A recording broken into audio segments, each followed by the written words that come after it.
હવે આવો સાંભળીએ કે હવામાન વિભાગે આગાહી અંગે શું કહ્યું છે।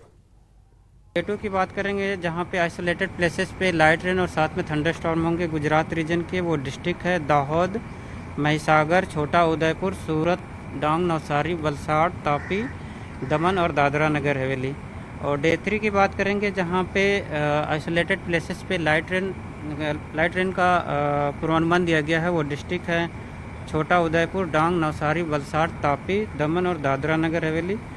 और डे 4, डे 5 और डे 6 की बात करेंगे जहां पे आइसोलेटेड प्लेसेस पे लाइट रेन होने का पूर्वानुमान दिया गया है। वो डिस्ट्रिक्ट है नवसारी, वलसाड़, तापी, दमन और दादरा नगर हवेली। और डे 7 के लिए सूरत, डांग, नवसारी, वलसाड़, तापी, दमन और दादरा नगर हवेली में लाइट रेन होने का पूर्वानुमान दिया गया है। और उसके बाद से जो एक्टिविटी है वो वीक हो गई है। तो अभी तक आने वाले 7 दिनों में लाइट रेन ही कुछ जो डिस्ट्रिक्ट बताए गए थे उन डिस्ट्रिक्ट पे होंगे। हजू एक अठवाडिया बाद वरसाद जमावट करशे। गुजरात में ચોમાસાનું આગમન તો થયું, પરંતુ હજુ પણ ગરમીનો અનુભવ થઈ રહ્યો છે, જેનું કારણ છે મોન્સૂન બ્રેક। દક્ષિણ ગુજરાતમાં પણ ચોમાસાનું આગમન થઈ ગયું, પરંતુ હવે તે ધીમું પડી ગયું છે। દક્ષિણ ગુજરાતના રસ્તે રાજ્યમાં પ્રવેશ બાદ ચોમાસું નબળું પડ્યું છે, જેના કારણે લોકોને ફરીથી ગરમીનો સામનો કરવો પડી રહ્યો છે। એમાં પણ છૂટો છવાયો વરસાદ આવતા બફારાનું પ્રમાણ વધ્યું છે। રાજ્યમાં હજુ પણ સાર્વત્રિક વરસાદ માટે રાહ જોવી પડશે। સાથે જ વાવણી લાયક વરસાદ પણ હજી નથી પડ્યો। હવામાન વિભાગના કહેવા પ્રમાણે આગામી 7 દિવસ બાદ ધોધમાર વરસાદ પડશે। એક અઠવાડિયા પછી વરસાદ જમાવટ કરશે। બીજી તરફ હવામાન વિભાગે રાજ્યમાં 7 દિવસ સામાન્ય વરસાદની આગાહી કરી છે। થંડરસ્ટ્રોમ સાથે વરસાદની આગાહી કરી છે। અમદાવાદ, દાહોદ, છોટાઉદેપુર, સુરત, ડાંગ, નવસારી, વલસાડમાં વરસાદ પડી શકે છે। દ્વારકામાં સીબીઆઈનું ઓપરેશન, 3 લાંચિયા સરકારી બાબુઓ પકડાયા છે। ઈપીએફઓ એન્ફોર્સમેન્ટ અધિકારી અને કન્સલ્ટન્ટ પકડાયા છે। રૂપિયા 1.10 લાખની લાંચ લેતા પકડાયા છે। આ લાંચિયાઓને પકડવા સીબીઆઈએ છટકું ગોઠવ્યું હતું। હાલમાં 3 શહેરના વિવિધ સ્થળોએ સર્ચ ચાલી રહ્યું છે। દ્વારકા, જામનગર અને રાજકોટમાં સર્ચ ચાલી રહ્યું છે। આરોપીઓના સ્થળ પર ચકાસણી થઈ રહી છે, તપાસ થઈ રહી છે। સીબીઆઈએ ઓપરેશન કરીને રૂપિયા 1.10 લાખની લાંચ લેતા એક એન્ફોર્સમેન્ટ ઓફિસર, ઈપીએફઓ અને જામનગરના એક કન્સલ્ટન્ટને પકડી પાડ્યા છે। સીબીઆઈએ આરોપીઓ સામે ફરિયાદ નોંધી છે। આરોપ હતો કે આરોપીઓએ મીઠાપુર ખાતેની ખાનગી કંપનીને અકુશળ મજૂરીના સપ્લાયમાં રોકાયેલા ફરિયાદીની પેઢીને લગતા પેન્ડિંગ ઈપીએફ સંબંધિત મુદ્દાઓ માટે લાંચની રકમની માંગણી કરી હતી। હાલમાં દ્વારકા, જામનગર અને રાજકોટના વિવિધ સ્થળોએ આરોપીઓના સ્થળો પર સર્ચ ચાલી રહ્યું છે। વધુ માહિતી સાથે સંવાદદાતા દ્વારકાથી મુકુંદ મુકરિયા જોડાયા છે। મુકુંદ, સીબીઆઈનું જે સર્ચ ચાલી રહ્યું છે તેને લઈને કોઈ વિગત સામે આવી શકે છે? કોઈ ફોડ પાડવામાં આવ્યો છે ખરો? જી પંકજ, વાત કરીએ તો ગઈકાલે સાંજે મીઠાપુરની એક ખાનગી કંપનીના પેન્ડિંગ કામ સંબંધે રૂપિયાની લાંચની માંગ કરવામાં આવી હતી, જેમાં જામનગરના ઈપીએફઓના ઓફિસર CN નથવાણી સહિતના 3 વ્યક્તિઓ રૂપિયા 1,10,000ની લાંચ લેતા કબજામાં આવ્યા હતા। સીબીઆઈ સાંજે ગોઠવેલા છટકામાં જે અધિકારીઓ નથવાણી અને દેવભૂમિ દ્વારકાના કન્સલ્ટન્ટ ભાયાણી અને તેમનો પુત્ર જય ભાયાણી પણ ઝડપાયા હતા। સીબીઆઈએ રાત્રિના જે મીઠાપુર પંથકમાં ઓપરેશન હાથ ધર્યું હતું અને મોડી રાત સુધી આ ઓપરેશન ચાલ્યું હતું। તેમાં જે 3 વ્યક્તિઓ છે તેને ઝડપી અને આગળની કાર્યવાહી હાથ ધરી હતી। જી મુકુંદ, આભાર માહિતી આપવા માટે।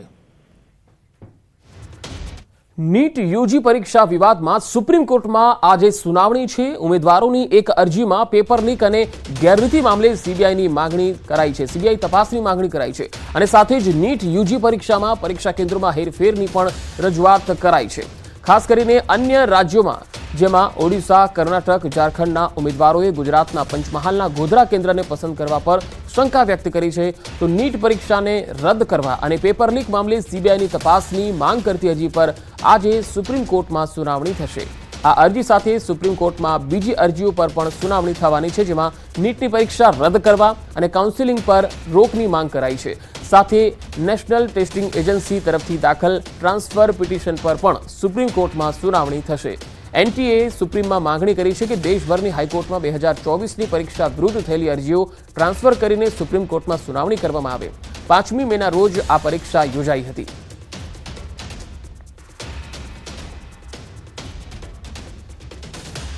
પંચમહાલના ગોધરામાં નીટ પરીક્ષામાં ચોરી કરાવવાના ષડયંત્રનો મામલો પોલીસે એનટીએ પાસે માંગી મહત્વપૂર્ણ વિગતો. મુખ્ય આરોપી તુષાર ભટ્ટની રેગ્યુલર જામીન અરજી રદ કરાઈ છે. તમામ 5 આરોપીઓ જ્યુડિશિયલ કસ્ટડીમાં ધકેલાયા છે. પોલીસે વિદ્યાર્થીઓ અને વાલીઓના નિવેદન પણ લીધા છે. પરશુરામ રોયને મેડિકલ એડમિશન માટે નાણાં આપ્યા હોવાનું પણ સામે આવ્યું. 2.30 કરોડ રૂપિયાના ચેક મારફતે નાણાકીય વ્યવહારો પરશુરામ રોય સાથે કરવામાં આવ્યા હોવાનું તપાસમાં જણાઈ આવ્યું. જે વિદ્યાર્થીઓની યાદી મળી આવી હતી તેઓ પૈકીના વાલીઓ અને વિદ્યાર્થીઓ દ્વારા નાણાકીય વ્યવહારો કરવામાં આવ્યા હતા. પોલીસ દ્વારા આરોપીઓના મોબાઈલ અન્ય ઇલેક્ટ્રોનિક ડિવાઇસ કબજે લઈ એફએસએલમાં મોકલવામાં આવ્યા. તેમાં મુખ્ય આરોપી તુષાર ભટ્ટ દ્વારા જામીન અરજી મૂકવામાં આવેલી હતી, પણ પોલીસની હાલ સુધીની જે તપાસ છે તેનાથી કોર્ટ મેજિસ્ટ્રેટ સાહેબ ખુશ હતા અને એનાથી એમને સંતોષ છે. અને મેજિસ્ટ્રેટ શ્રીનું એવું પણ જણાવવાનું થાય છે કે આ જે રીતના તપાસ ચાલી રહી છે અને આ જે પ્રમાણે આમાં જે પુરાવાઓ મળે છે તે મુજબ હાલ એમના જામીન અરજી નામંજૂર કરેલી છે અને એમને હાલ કસ્ટડીમાં ચાલુ રાખેલા છે. તો કન્સલ્ટન્સી માટે અને મેડિકલ અથવા અન્ય કોલેજોમાં એડમિશન માટે રોયની પોતાનું સેમિનાર ચલાવતો હતો અને એના કારણે આ બધા કોન્ટેક્ટમાં આવેલા હતા. સારી કોલેજમાં એડમિશન અપાવવાની વાત કરીને ઘણા લોકો આ લોકો પાસેથી 30 લાખથી લઈને 50 લાખ 60 લાખ અલગ અલગ જેવા પેરેન્ટની સ્થિતિ એ પ્રમાણે ચેક લીધેલા છે. રાજકોટ આગકાંડમાં આરોપી અશોકને કોર્ટમાં રજૂ કરાશે. પોલીસ સમક્ષ હાજર થયેલા અશોકને કોર્ટમાં રજૂ કરાશે. આરોપી અશોકસિંહ જાડેજા ગેમ ઝોનની જમીનનો છે માલિક. ગેમ ઝોન દુર્ઘટનાની ફરિયાદ બાદ આરોપી ફરાર હતો. ગઈકાલે પોલીસ સમક્ષ રજૂ થતા સત્તાવાર ધરપકડ કરવામાં આવી.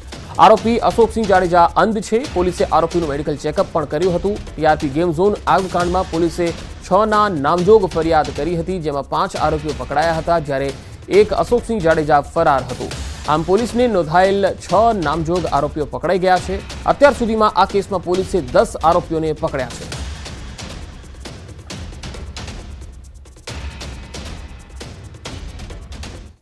રાજકોટ અગ્નિકાંડ બાદ રાજ્યમાં ઠેર ઠેર ફાયર સેફટીને લઈ કડક કાર્યવાહી કરવામાં આવી રહી છે. ત્યારે મોરબી ફાયર વિભાગે શહેરના વિવિધ વિસ્તારોમાં ફાયર એનઓસી તેમજ બીયુ પરમિશનને લઈને ચેકિંગ કર્યું હતું, જેમાં અત્યાર સુધીમાં 290 કરતાં વધુ મિલકતોને નોટિસ ફટકારવામાં આવી. પંચાસર વિસ્તારમાં ફાયર સેફટી વિના ગેરકાયદેસર ચાલતા પ્લે હાઉસ અને ટ્યુશન ક્લાસીસ સામે પણ કાર્યવાહી કરી ચેતવણી અપાઈ છે.